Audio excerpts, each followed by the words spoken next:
What is good, everybody? So today I got another video for y'all, and I got another stream about to get started. Happy to see you guys. It's been some time, spend some good time with my family and things like that. So I was able to do that for a little bit, and on my weekends. So I was definitely happy, and I definitely needed some time. But without further ado, I'm gonna get right into it. So what I'm gonna start off by doing is I'm gonna start off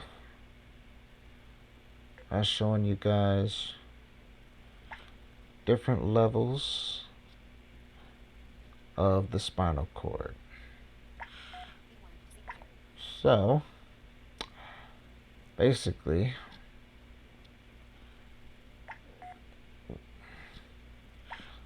what I'm gonna be showing you guys, I'm gonna bring up the picture real quick, and then I'll be able to show you guys the different levels of the spinal cord, so you guys can get a good understanding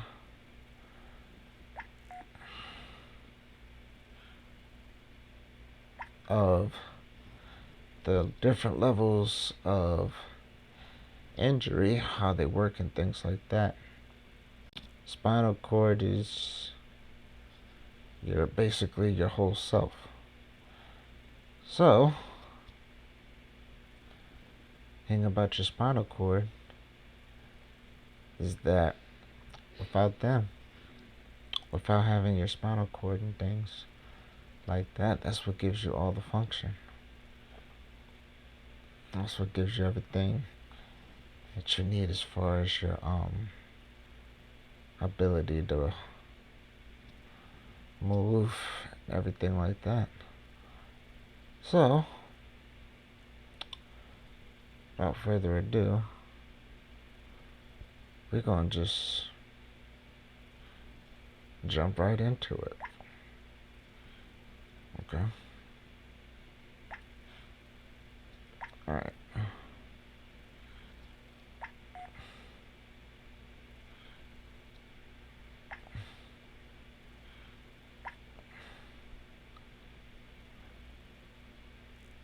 Alright. So, boom. Different levels of spinal cord. So, you got your cervical, you got your radical,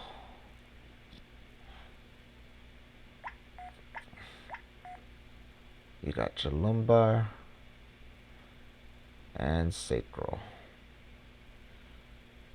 Okay? So, starting off with those, I'm gonna show you guys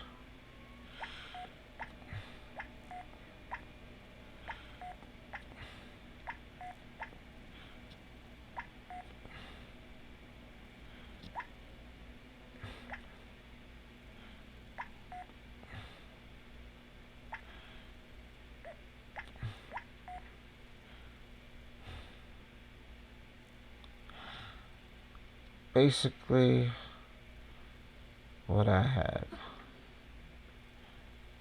So, well, without further ado, this is my level. So, I'll go back over here.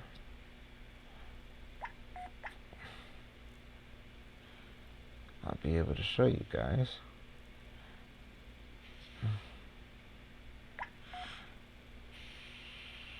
air level. So this right here is C1, C2, C3, C4, C5, C6, C7. This is the cervical level. So with the cervical level of injury and things like that, if you hurt yourself in this cervical area, it's going to be tough for you to be able to move anything lower than the top part of your body. So basically what that means is if you injure yourself in this area, the cervical area,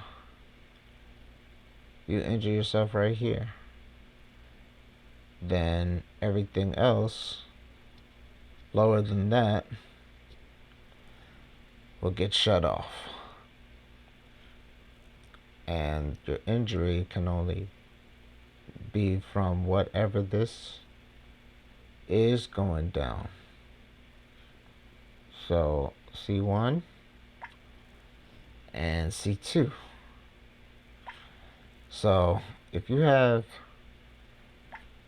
an injury in those areas from C1, C2, and C3, anywhere in those areas, okay, my level of injury is C1 right here, C1 and C2. That's my level of injury. So if you have injured that area, right, from C1 to C3, those areas minus C1, C2, but from C1 to C3, you have limited movement of your head and your neck. Okay? And basically, you're paralyzed down below that injury. So you're paralyzed below that injury. So basically, you're not able to move anything but your neck and head area. And sometimes, because of depending on the certain circumstances, you're not able to do a lot of things. Like a lot of patients with that level of injury are not able to talk. Definitely not able to eat or function on their own. They're gonna have to be dependent on other people. And that's me. So I'm definitely further along than other C1, C2 patients. When you're gonna need a ventilator to be able to breathe for you, because you're not able to breathe on your own. So you'll have to have a ventilator in order to breathe for you. As for me, I have the diaphragmatic pacer, which connects my leads in my body, and it connects to my diaphragm. So that I'm able to breathe with that device when they turn it on. I'm able to breathe with that device, and I can function and go places and do things, with the ventilator. I mean, with the pacer, not being on a ventilator, 24/7 and things like that. Because you'll definitely need a ventilator to breathe with a high level injury like that. C1, C2, C3. Those are the three levels that are the highest level of injury, and it affects your breathing. Some people were on a G tube. I was on a G tube for a while, but I was able to get off it because I was able to eat by mouth, and I was able to eat to get to a certain weight that I didn't need it anymore. So when I was in the hospital, I was 98 pounds. After the accident, I was 145. I was 145 pounds before my accident. Stayed about that weight throughout my high school days. For my last time in eighth grade. And then my freshman year and my sophomore year, I was in the 140s. I was in the 140s, and I did a lot of, you know, working out. I did a lot of muscle movement. I did so much. I lifted weights. So I was definitely an active kid before my accident. So I was definitely happy about that. And being able to be the kid that I was, I did a lot of sports. I did a lot of, you know, um, I turned my room into a gym. I did so much as far as sports and things like that. I played basketball. My mom didn't want me to play football, so I never played football. But if I did, I would have been a running back. I had very, very quick speed, and I was kind of shorter than the other people, so the running back was probably the only position I was able to play because I was kind of stocky and I was kind of short. But I ran. I was very, very fast. I was a fast runner. In school I ran about a 4.4. Yeah, about a 4.4. 4.4. On a faster day, I could maybe go about 4.3. So I was about 4.3, 4.4. That was my speed. So yeah, I was pretty fast, and I definitely wanted to try out for track and things like that. So I was a track runner and stuff like that. I was a cross country runner. I was played basketball. I played soccer. I played a little bit of lacrosse. That lacrosse one didn't last long, but I definitely remember playing that for a little bit. I was pretty good at bowling. I didn't know that bowling was a sport until they had told me that it was. They have competitions in bowling. So, yeah. And I was, uh,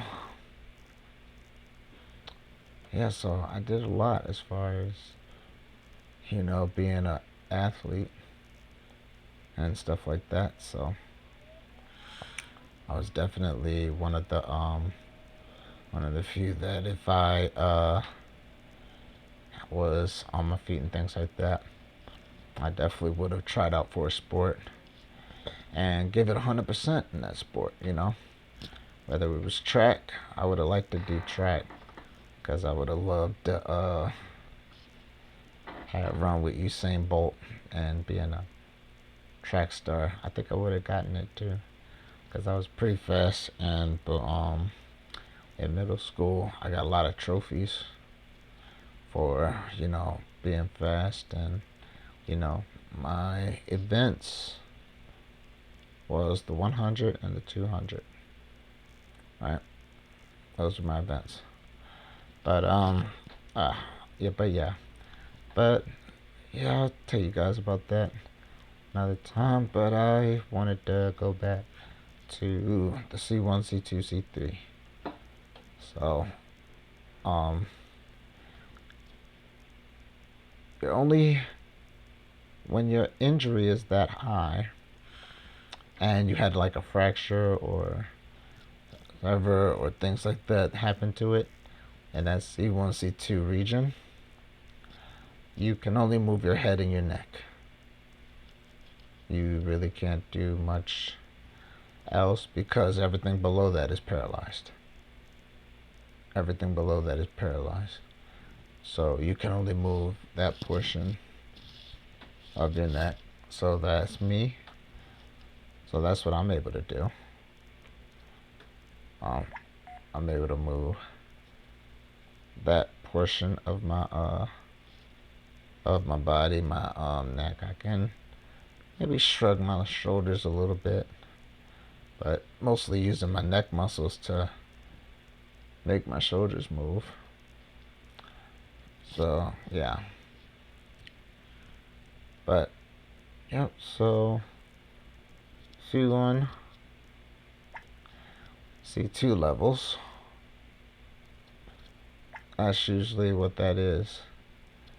In many cases, if you're able to survive, those level of injuries, they have like I said, they have difficulty talking. They are required to, use a ventilator, to breathe and things like that. And survivors, let's see, if you have C4 or a C3, C4 injury, if your levels are in the C3, C4 category, they have neck movement and limited shoulder movement. That's why I feel like I'm a little bit below my level of injury, because even though I'm using my neck to move my shoulders, I still have quite a bit of shoulder movement, as you can see, just a little bit. But because I'm not fully a C3, C4, you can actually see the your shoulders actually move if you're actually a C3, C4 level. So you'll be able to see that, and you can train yourself to talk, and you can eventually C3, C4, you can train and train yourself not to use a ventilator and things like that. You don't really need a ventilator, You don't need a ventilator if you're C3, C4. Most people, right? C3, C4. But if you're C1, C2, you're definitely gonna need one. Definitely. So C3, C4, you're still gonna need one, but at the same time, you're able to talk, you're able to breathe without a ventilator come future time. You just have to retrain your breaths and things like that. And over time, you'll definitely won't need one. So, and those who have like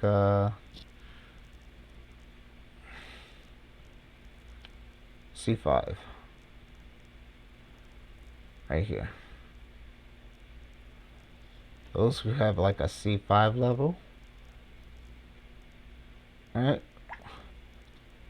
They have head and shoulder control, and with a C5, they can also rotate their head, right? They can rotate their head, and they're able to move their elbows. So they're able to move their elbows, and they're able to rotate their hands and have a little bit of self-care, but still need to be dependent on other people. Even though they can move a little bit of their hands and they're able to do a little bit of self-care, sometimes you can able to move your hand, but you're not able to like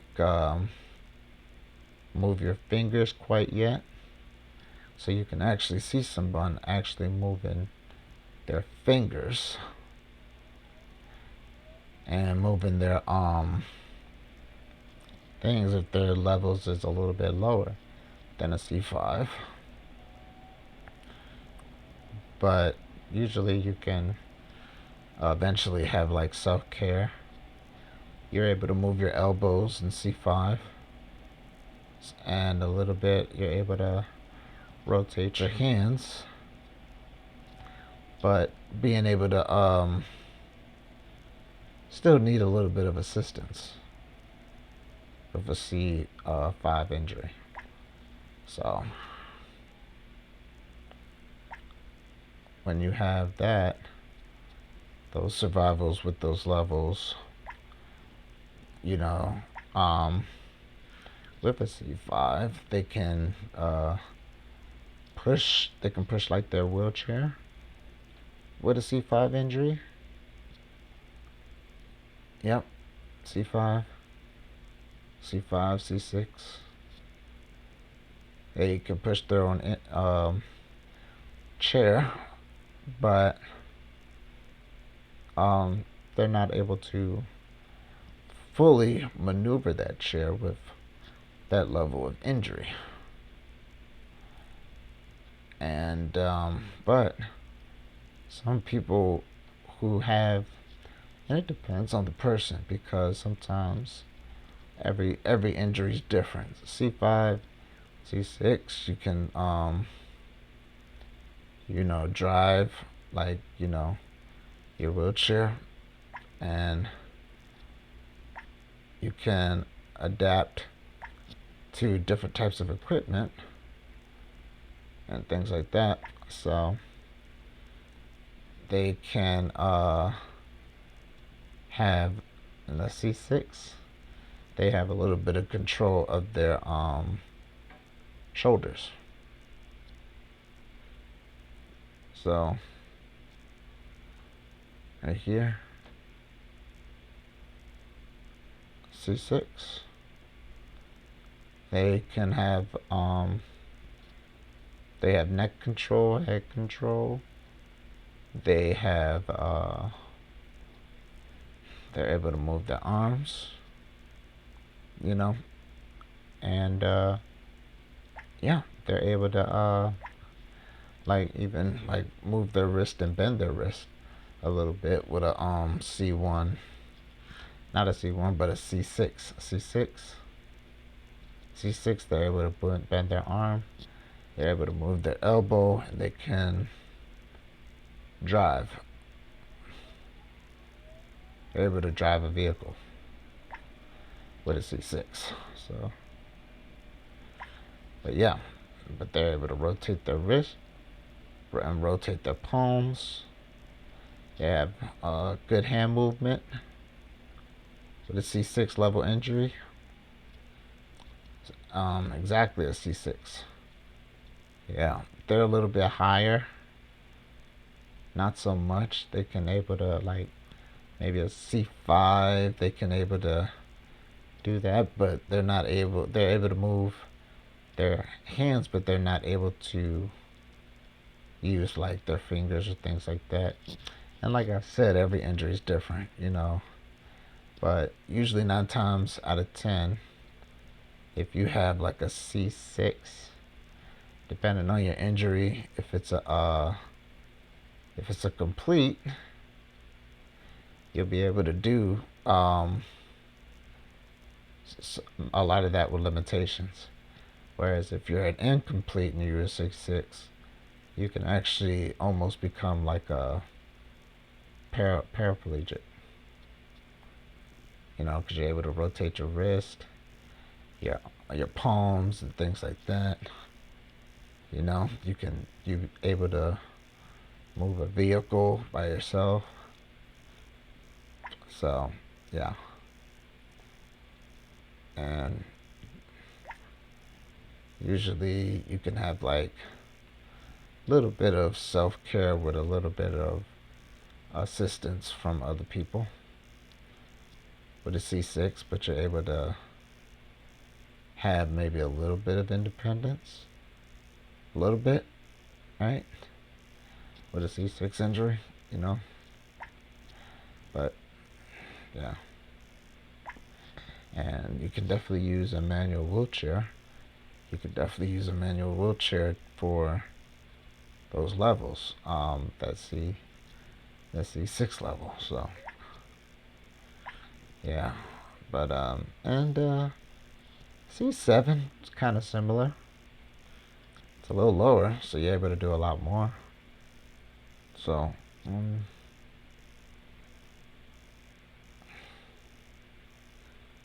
this is a C7 right here. C7 injury right here. Okay. So if you're able to do things easier, C7 basically the same. You're able to have neck, head, shoulders.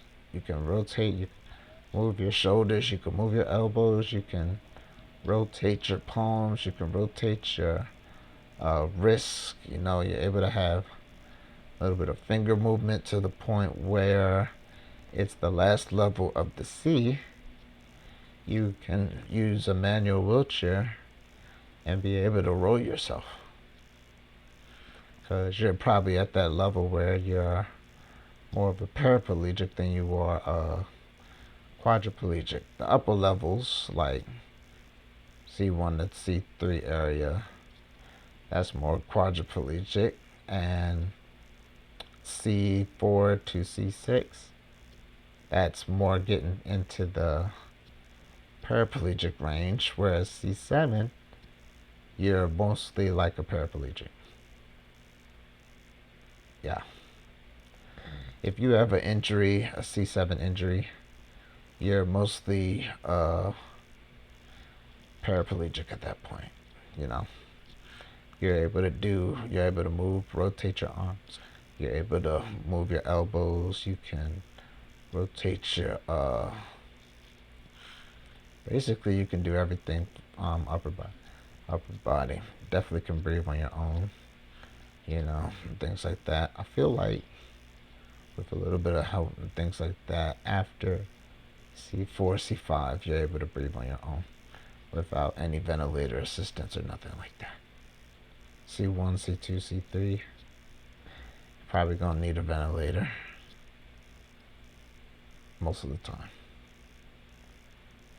That's high level injuries, and those level of injuries can affect your breathing. So, but yeah, so this is the theoretical that we're going into next. That's the blue. If you have an injury in these levels, you're out of the C level, the cervical, right? And basically, you're pretty much, you injure this part of your spine, you are a paraplegic.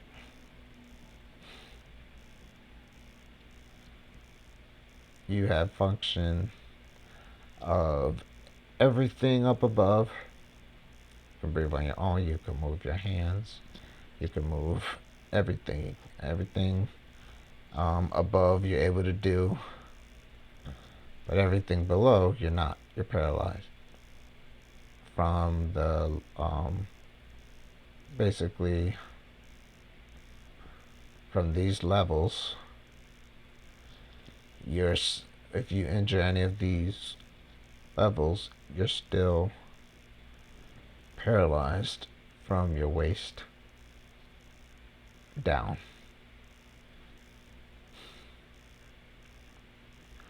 But you're able to move a wheelchair, and you're able to do everything that a paraplegic is able to do. You have independence. You're able to live on your own. You're able to function. Just need a all you need is just a couple ramps for your house and things like that to move your wheelchair and get to where you need to go. Able to put yourself in and out of bed. So those are good. So yeah. But so yeah. So basically C8, which is kind of like a basically a T1 because it's now theoretical, so it's down at the T's. So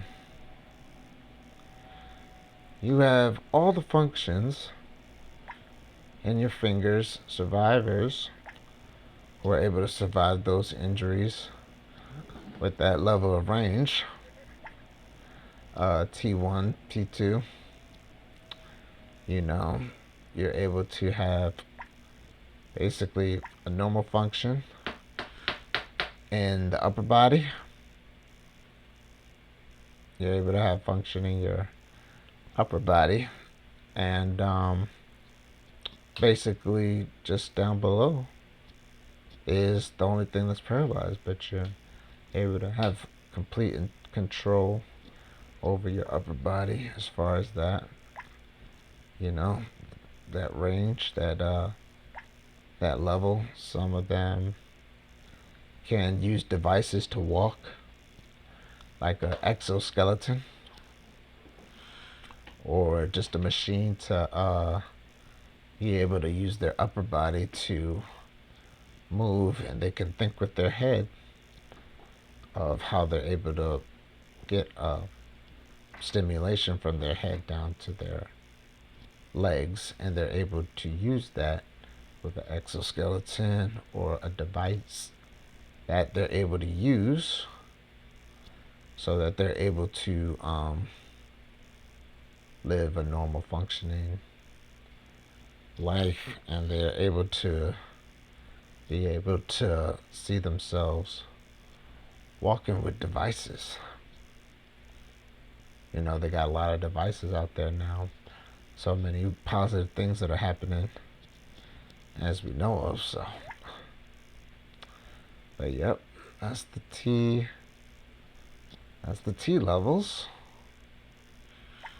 So basically, all you have is your issues with your with these levels. The lumbar area, you basically just have injuries with your legs, and sacral area is basically your bottom, but you have normal function. You're able to move, you're able to eat, you're able to do all those things on your own. Being paralyzed, just not able to walk or things like that, but using all these devices and stuff like that, you're able to function normally without any assistance, without any help. You can move your hips, you can move your knees. You're able to move so much of your body, and you're able to do as much as you can with so much that is possible for you. So you're able to do that, and you could do that easily.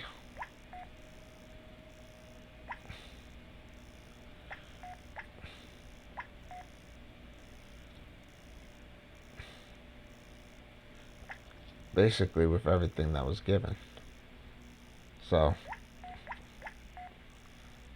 that's basically it as far as your level of injuries and things like that. So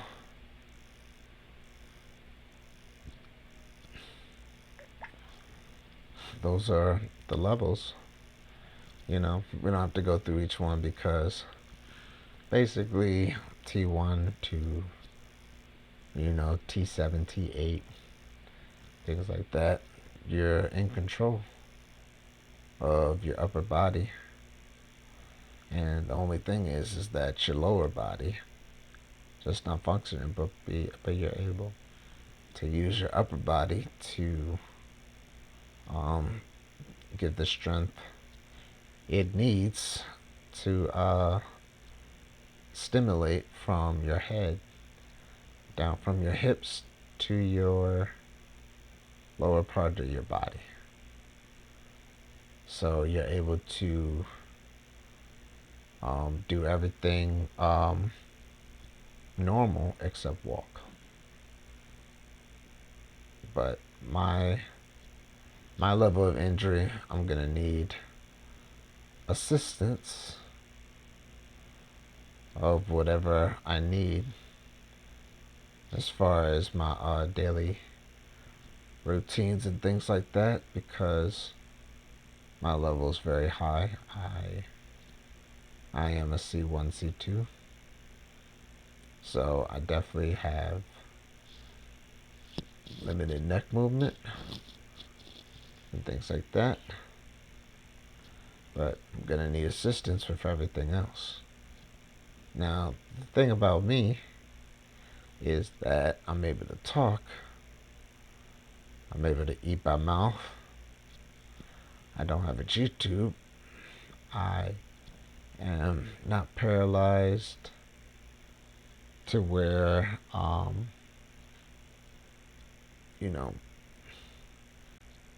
I feel as though I'm stepping in the right direction as far as my level